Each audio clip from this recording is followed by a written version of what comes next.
Mesdames, Messieurs, bonsoir. Bienvenue à cette grande édition du soir du 29 septembre 2022 qui connaîtra la participation de l'honorable Annie Mombunza, elle n'est autre que députée nationale élue du territoire de Boudjala, secrétaire nationale du mouvement de libération du Congo en charge de l'agriculture et de l'élevage. Honorable, bonsoir, comment vous allez? Bonsoir. Un plaisir de vous avoir sur ce plateau. Merci. Je reviens à vous dans quelques instants. La plénière de l'Assemblée nationale de mercredi dernier a entériné la prorogation de l'état de siège dans les provinces du Nord Kivu et de l'Ituri. Un vote nominal a sanctionné cette décision et les députés nationaux ont émis le vœu que la prorogation soit désormais précédée par d'amples explications de la Commission de défense et sécurité de l'Assemblée nationale. Explication des membres de la Commission de défense et sécurité de l'Assemblée nationale. Propos recueillis par Rosenzik. La suivi. Depuis l'entrée en vigueur de l'état de siège, nos forces de défense et de sécurité sont engagées dans les opérations militaires en vue du rétablissement de la paix recherchée. Au cours de la semaine dernière, Son Excellence Monsieur le Premier ministre, chef du gouvernement, avait effectué une mission d'évaluation de l'état de siège au regard d'une part de la dégradation de ces derniers jours de la situation sécurité humanitaire dans les territoires de Rutshuru et d'autre part des manifestations récurrentes des populations contre la MONUSCO. Il convient de signaler qu'au cours de cette mission, le Premier ministre s'est fait accompagner d'une forte délégation constituée des élus nationaux des provinces sous état de siège, de quelques membres de la Commission défense et sécurité de l'Assemblée nationale, ainsi que certains membres du gouvernement. Un rapport circonstancié devra être fait à l'autorité suprême pour des orientations appropriées quant à la suite de l'état de siège. Par ailleurs, les premières retombées de cette mission sont palpables avec la levée depuis ce lundi 26 septembre 2022 du couvre-feu qui avait été instauré sur toute l'étendue de la ville de Goma. Honorable président du bureau de l'Assemblée nationale, honorables membres du bureau, honorables députés élus légitimes du peuple congolais. Le projet de loi que j'ai ainsi l'honneur de vous présenter au fin de son adoption par votre Chambre comporte un exposé des motifs et 3 articles. Le premier article est relatif à l'autorisation de prorogation de l'état de siège. Le deuxième article a trait à l'abrogation des dispositions antérieures. Le troisième et dernier article se rapporte à son entrée en vigueur. Au regard de ce qui précède, il plaise à votre Chambre d'autoriser, conformément à l'article 144 alinéa 5 de la Constitution, la prorogation de l'état de siège pour une période de 15 jours. Restons toujours à l'hémicycle. Au cours de cette même séance plénière, d'importantes ordonnances lois de ratification ont été adoptées par les élus nationaux. Toutes ces ordonnances lois vont dans une certaine mesure vont faciliter certaines opérations dans lesquelles l'État congolais s'engage. Le bureau de la Chambre basse du Parlement s'en est félicité. Jean-Pierre Jody pour les détails. Après moult observations, 20 ordonnances lois de ratification ont été toutes adoptées par l'Assemblée nationale.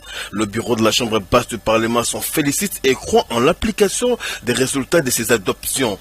Une plénière d'une haute envergure car les élus nationaux ont dans la foulée fait observer que les éclairages de la Commission de défense et sécurité sont d'une haute importance pour ce qui est de l'état des sièges. Projet de loi de ratification de l'ordonnance loi numéro 22/032 du 15 septembre 2022 portant autorisation de la prorogation de l'état de siège sur une partie de la République démocratique du Congo. 358 députés ont voté oui, 3 ont voté non, aucun n'a voté abstention. En conséquence, l'Assemblée nationale adopte les 21 projets de loi ci-dessus cités. Ils seront transmis au Sénat pour un examen en seconde lecture. Les 2 députés nationaux Deli Sesanga et Kassekwa bientôt devant une commission spéciale devront les entendre sur les allégations relatives à la rémunération des élus nationaux. Les 2 incriminés se disent prêts à répondre à toutes les questions et à éclairer l'opinion publique et à aider le bureau de l'Assemblée nationale à prendre des bonnes décisions. Je l'ai annoncé tantôt au début de ce journal, l'honorable Annie Mombunza, député national élu du territoire de Boudjala, secrétaire national du mouvement de libération en charge de l'agriculture et l'élevage, est l'invité de ce journal. Honorable, encore une fois, bonsoir. Bonsoir. La session de septembre a été ouverte le 15 septembre dernier. Pensez-vous qu'elle sera une session aux grands enjeux, notamment électoraux? Bien sûr. Premièrement, vous devez savoir que c'est une session purement budgétaire. En dehors du budget, nous devons aussi traiter des questions et entrer au social de notre population, c'est-à-dire les initiatives des élus nationaux qui pourront quand même aider les sociales de notre population. Très important. Parmi lesquelles les questions orales avec débat, les interpellations des ministres, des secteurs, et puis les propositions des lois. Donc tout ça, ce sont des enjeux importants pour la session de septembre-ci. Donc j'ose croire que vraiment les députés nationaux attendent beaucoup de vous. Oui, seront à la hauteur, à l'attente de nos populations, parce que pendant nos vacances parlementaires, toutes ces questions-là étaient évoquées par nos populations. Évidemment. Les sociales de population jusque-là ne va pas très bien. Il y a beaucoup de difficultés. Donc nous devons faire beaucoup pour que nous puissions quand même relever les défis. Donc, voilà. Nous allons quitter l'Assemblée nationale. Vous avez été à votre base de l'Ikimi dans le secteur d'Ongo-Médoko, une école moderne et est toujours une réalité. En ouvrant une école, vous répondez à quel souci? Oui, messieurs les journalistes, premièrement, je suis très heureuse parce que c'était un rêve depuis longtemps. Le moyen était vraiment limité, je ne pouvais pas effectuer à ces temps-là parce que je suis quelqu'un qui vient de là. Un moment, j'ai vécu aussi dans ces secteurs. D'abord, je voudrais bien vous rectifier votre parole. Je suis élu d'une circonscription électorale de Boudjala et non l'Ikimi. L'Ikimi, c'est un des secteurs de Boudjala. Alors là, comme nous sommes en train de parler de l'Ikimi, j'ai vécu un moment là-bas. Il y a les constats par rapport à l'éducation étaient vraiment amers et j'avais porté ces soucis-là depuis longtemps. Et je profite de l'occasion pour remercier mon Seigneur parce qu'aujourd'hui, ces rêves est devenu réalité. Vous êtes croyante? Voilà, oui, je suis vraiment chrétienne et je suis croyante. Okay. Donc, il y avait vraiment l'absence d'une bonne éducation. J'avais constaté que les enfants n'étudiaient pas dans de bonnes conditions. Et c'est parce que les enfants n'avaient pas de bonnes infrastructures, ça démotivait. Pour les encadrer, les aider à aller à l'école. Ça les démotivait. Beaucoup d'enfants n'aimaient pas vraiment aller étudier dans des conditions comme c'était avant. Pour les parents qui avaient le moyen pour faire déplacer leurs enfants, d'aller plus de 200, 150 km pour étudier. Même venir à Kinshasa. Voilà, voire même ici à Kinshasa. Il n'y avait pas beaucoup de parents avec ces moyens-là. Et pour ceux qui avaient ces moyens-là, leurs enfants parfois n'arrivaient pas à supporter l'absence de leurs parents. Okay. Ils allaient, allez-y comprendre, un enfant qui quitte sa famille régulière. Son coin natal. Voilà, il va ailleurs. Parfois, il va trouver un autre traitement. Il ne va pas supporter ces traitements-là. Et ça va démotiver l'enfant. Et l'enfant va retourner d'où il était venu. Donc, tous ces constats m'ont poussé tous ces constats m'ont poussé vraiment de beaucoup réfléchir comment résoudre ces problèmes. Raison pour laquelle, quand je vis que le moyen était quand même suffisant, j'ai dit je dois construire cette école. Vous avez osé. J'ai osé, voilà. J'ai commencé depuis, c'était en 2018 vers la fin, et avec l'aide du Seigneur. Et aujourd'hui, l'école est devenue effective. Voilà, c'est au-delà même de mes attentes, parce que moi, j'ai pensé que avec 2 bâtiments ou 3 bâtiments, ça pouvait contenir le nombre d'enfants que moi je pensais. Vous avez prévu, en fait. Voilà, ce que j'avais prévu. Mais hélas, là, je me retrouve devant vraiment au-delà de mes attentes. J'avais fait fabriquer un banc pour 3 ou 4 élèves, mais là, on me donne rapport selon lesquels un banc abrite au moins 6 élèves. Donc là, ils sont vraiment, plus assis à même le sol, mais ils sont assis sur des bancs. Non, en fait, quand j'ai construit l'école, j'ai aussi demandé qu'on puisse fabriquer les bancs décents. De manière normale. De manière normale, pas comme c'était auparavant. Tantôt, les enfants se mettaient sur les briques.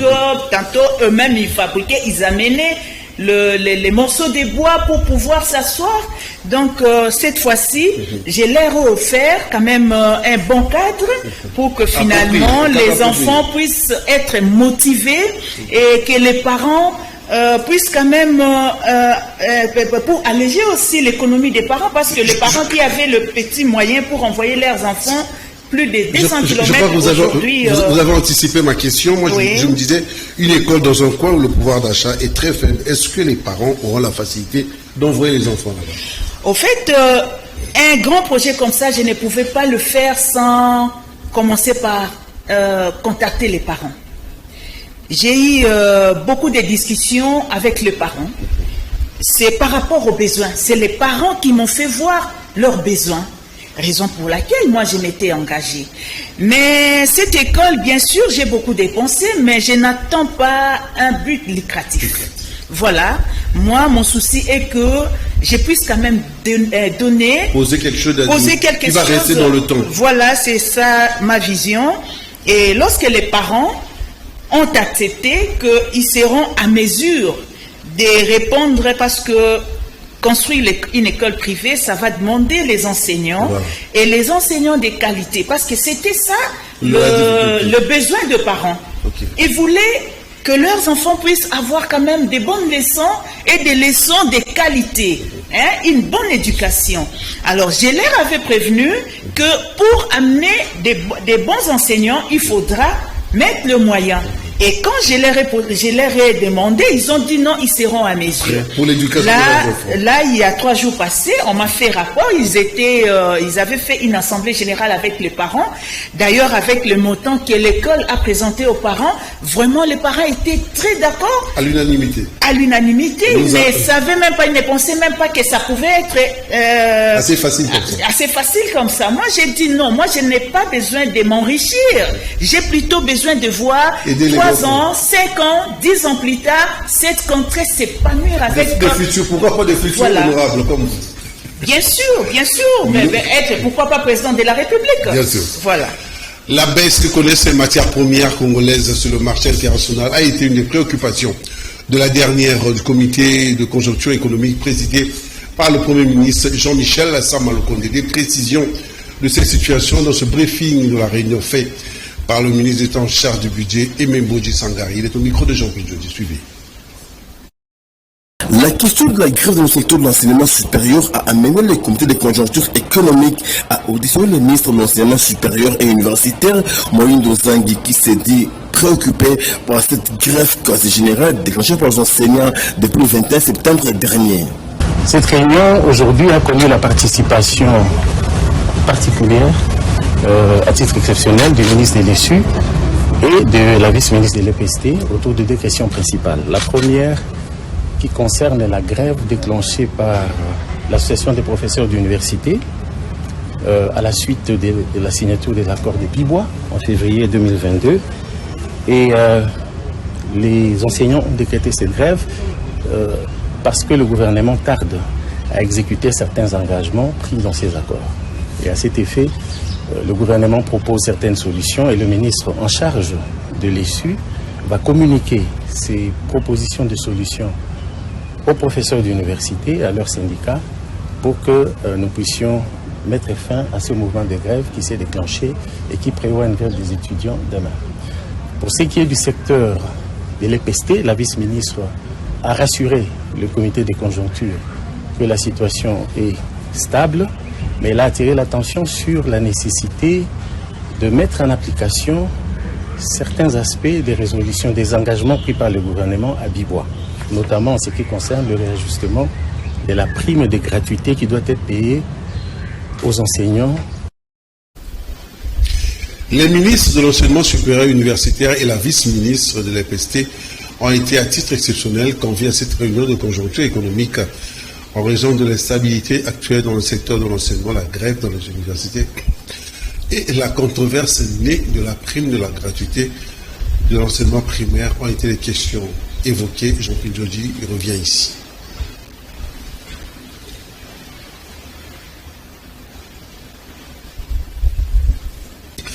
L'instabilité actuelle dans le secteur de l'enseignement, la grève dans les universités et la controverse née de la prime de la gratuité à l'enseignement primaire ont été les principales questions évoquées lors de cette réunion. Encore une fois, Jean-Pierre Djodji. Après avoir saccagé le complexe scolaire NIF, situé sur l'avenue de la Libération dans la commune de Selimbao, par des candidats malheureux aux épreuves de l'examen d'État, mécontents d'avoir échoué, ces élèves se sont livrés aux actes de pillage. Ils ont brûlé les toitures, cassé les vitres, presque tous les matériels didactiques. À en croire ces enseignants, les dossiers des élèves finalistes, les documents pédagogiques et les ordinateurs de l'école ont été emportés par les manifestants. Après le processus de recours lancé par les autorités, ces élèves étaient cités parmi les lauréats de cette école. Bien que nous soyons une école privée, mais les enfants que nous sommes en train de former, ce sont des enfants de la République démocratique du Congo. Vu tout ce qui s'est passé, je pense que vous étiez témoins ces jours-là. Ce qu'il y a eu, mais aujourd'hui là nous sommes en train de souffrir. Nos autorités de la sous-division, ils ont été saisis, ils savent tout ce qui s'est passé, mais jusque-là il n'y a pas une réaction de leur part. L'État vraiment que nous lançons l'appel, il doit prendre vraiment sa responsabilité. Il ne faut pas seulement voir les écoles publiques ou les écoles conventionnelles, les écoles privées aussi contribuent au développement surtout de l'éducation. La faute, c'est à la police d'abord. Les élèves ont eu le temps de saccager, mais la police n'a pas eu le temps vraiment d'intervenir. Et aussi à l'État, comme surtout précisément au ministre de l'EPST, par rapport aux résultats très cadiques des techniciens. C'est aussi pour ce qui est notre école sur cette saccagée. Les responsables du complexe scolaire NIF condamnent en partie ces élèves pour ces actes de barbarie et déclinent la responsabilité à l'EPST pour l'erreur commise lors de la publication de l'examen d'État. Ces autorités de l'école scolaire NIF sollicitent l'aide du numéro 1 de l'EPST pour la réhabilitation de cette école.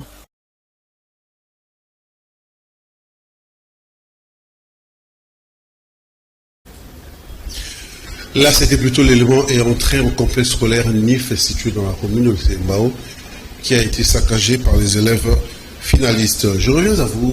Vous êtes invité de ce journal à l'honorable Annie Mombouza. L'école a été ouverte à travers vos économies et vous pensez avoir des partenaires les années à venir, des gens qui peuvent venir vous aider parce que vous avez dit que le travail est immense. Est-ce que vous pensez avoir des partenaires pour les années à venir? Oui, écoutez... j'étais seule lorsque le projet était encore dans ma tête. Maintenant, le projet s'est déjà matérialisé. Je crois que c'est une affaire de tout le monde. Parce que si je me dis, voilà, moi-même, comme on dit à Lingala, il y a un adage qu'on dit, en tout cas, l'école aura besoin de tout qui vont être poussés vraiment par cette bonne volonté-là de pouvoir aider ces enfants-là qui étaient abandonnés depuis, je dis bien le siècle, parce que depuis que le monde a été monde, c'est la première fois de voir une telle œuvre dans cette contrée-là. Donc là, je ne peux pas rester enfermée, malgré tous les efforts que je fais, mais je ne peux pas rester enfermée. Je lance un appel à tout ce qui va être poussé par cette volonté-là de pouvoir aider les enfants, en tout cas, le secteur de Ngombedoko, de Likimi, dans les territoires de Boudjala, et précisément dans la province du Sud Ubangi, aura besoin des gens de bonne volonté. Des gens de bonne volonté. Bon, je voudrais également préciser là-dessus, lorsque je m'engage à l'éducation, c'est parce que à partir des différentes formations que j'ai suivies à l'étranger sur la stabilité, comment dirais-je, la sécurité, en tout cas, on nous a dit, élément de base, c'est l'éducation. Un enfant, les socles, voilà, c'est l'éducation. Un enfant qui a reçu une très bonne éducation ne va pas être manipulé, ne va pas être manipulable. Donc, c'est une des raisons vraiment qui m'a poussé à déposer un tel acte pour notre République. Voilà. Merci. Le cardinal Fridolin Ambongo a effectué une mission pastorale dans le territoire de Kwamuntu, dans le but d'apporter son soutien aux victimes des actes de barbarie entre les communautés Teki et Yakalit. C'est le besoin de détail. Les territoires des Kwamut dans la province de Maïndombe enregistrent de violents affrontements entre communautés Teke et Yaka depuis plusieurs semaines. Suite à ces conflits, l'archevêque de Kinshasa, le cardinal Fridolin Ambongo, a effectué une mission de 4 jours pour réconforter cette population victime des actes de barbarie.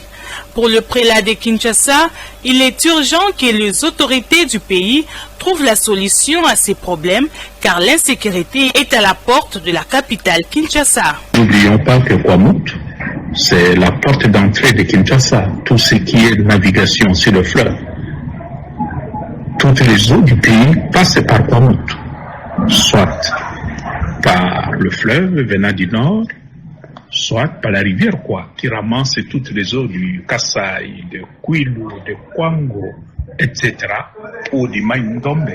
Tout ça, ça passe par Kwamut.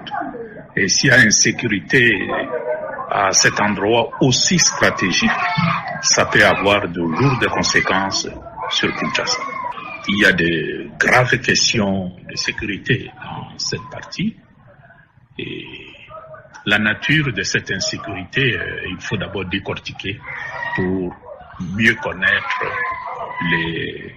les contours. Parce que c'est une affaire beaucoup plus complexe qu'on ne le croit. Tout au long de cette mission pastorale, le cardinal Fridolin Ambongo a eu à rencontrer les fidèles catholiques de ces coins du pays, victimes des atrocités. À cette communauté a été un moment de grand réconfort moral, spirituel pour un peuple qui souffre, un peuple qui, depuis ces événements, a le sentiment d'être en péril, d'être abandonné. Les activités économiques sont pratiquement paralysées et c'est clair que l'autorité du pays doit faire quelque chose pour que cette situation puisse se débloquer. Parce que ça peut avoir des conséquences au-delà de ce que nous entendons. L'association culturelle Mbia regroupant les Mbandi au cours de sa dernière réunion reçu et accepté l'adhésion de Mme Cathy Kahen, ressortissante de la province et membre de l'ethnie Mbandi. Elle a préféré garnir les rangs de cette communauté en vue d'apporter sa contribution. Jean-Pierre Ndjoudji pour les détails.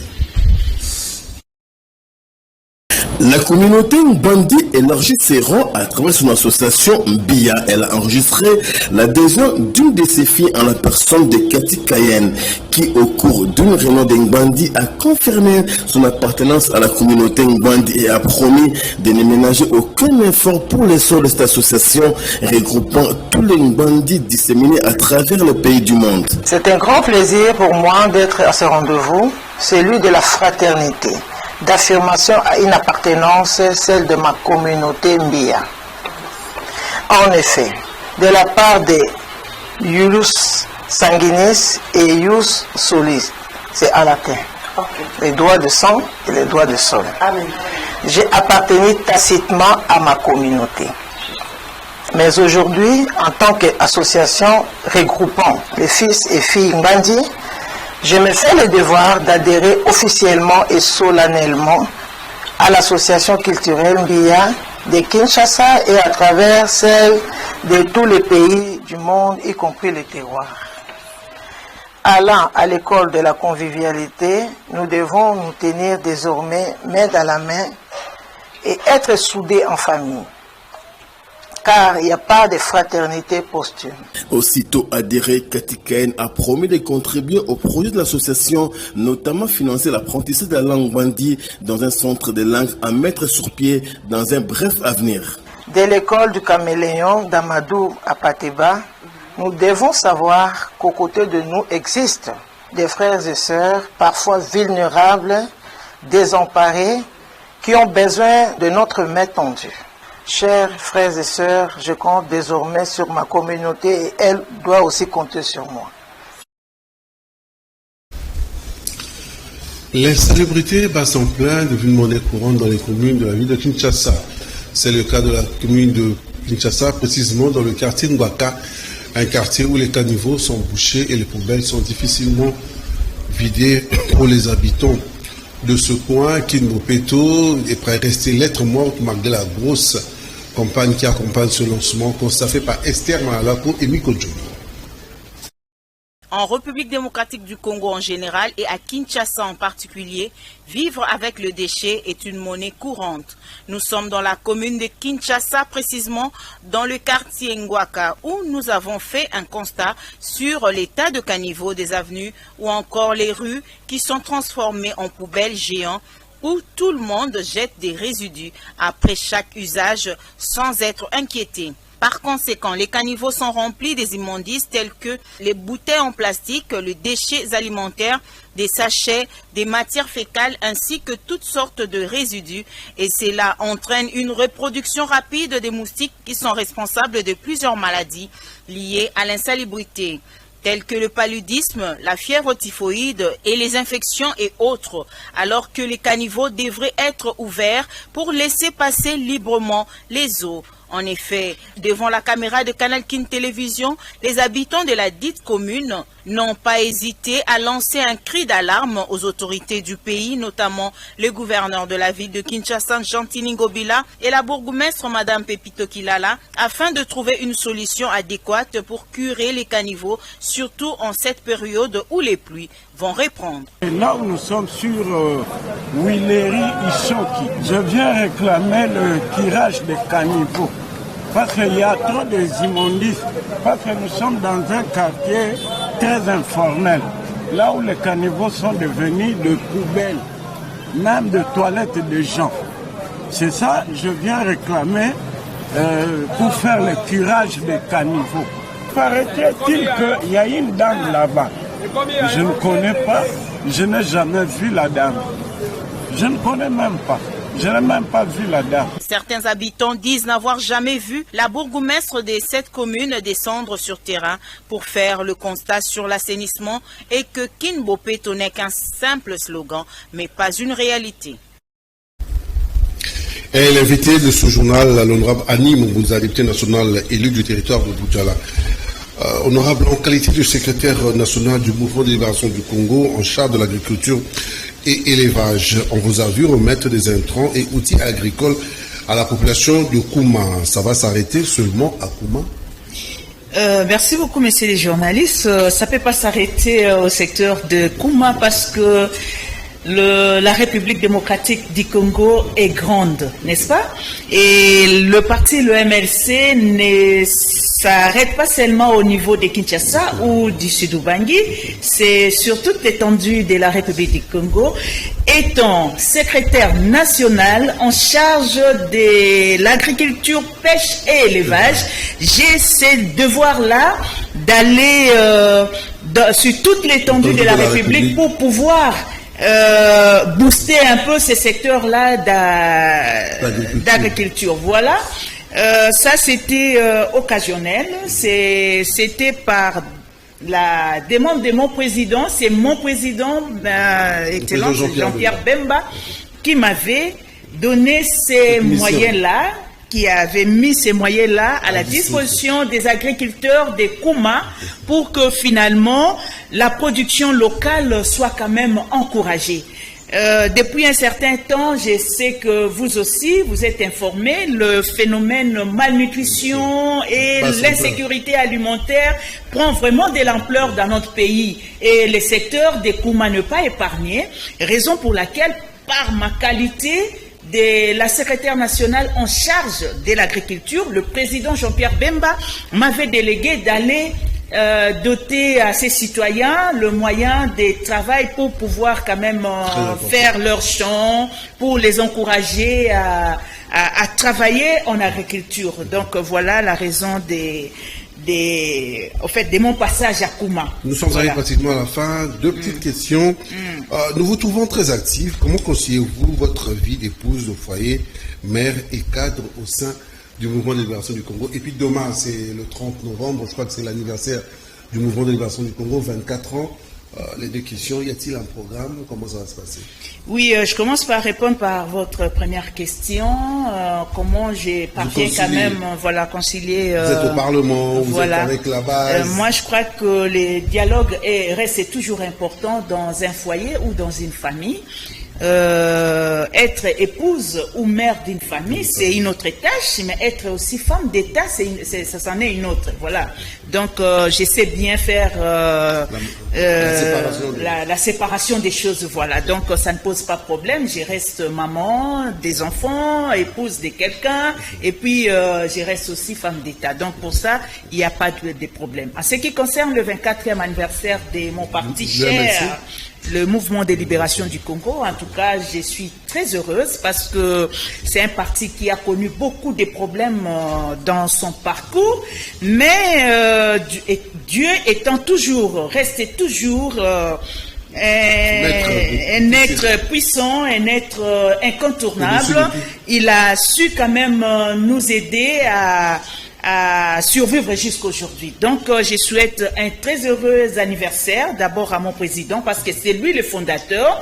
Et là, je le félicite parce que à travers ces partis politiques, nous avons quand même eu cet esprit de patriotisme, parce que à travers son combat, il nous a expliqué à travers l'ouvrage que lui, il a... Le choix de la liberté. Le choix de la liberté. Rapidement. Nous avons compris pourquoi doit-on rester patriote, pourquoi doit-on combattre pour son pays et pourquoi doit-on aimer son pays. Demain, il y a un programme. Voilà, je souhaite à tout le monde... le vendredi, il y a un programme spécifique. Ça ne peut pas manquer, mais bon, comme je ne suis pas informé officiellement, je ne peux pas quand même vous donner un programme comme ça. Je crois qu'il y aura des gens qui vont passer voilà. Si pas ce soir, demain déjà pour donner le programme. C'est ça. Merci, honorable Annie Mombunza. Vous êtes députée nationale élue du territoire de Boudjala.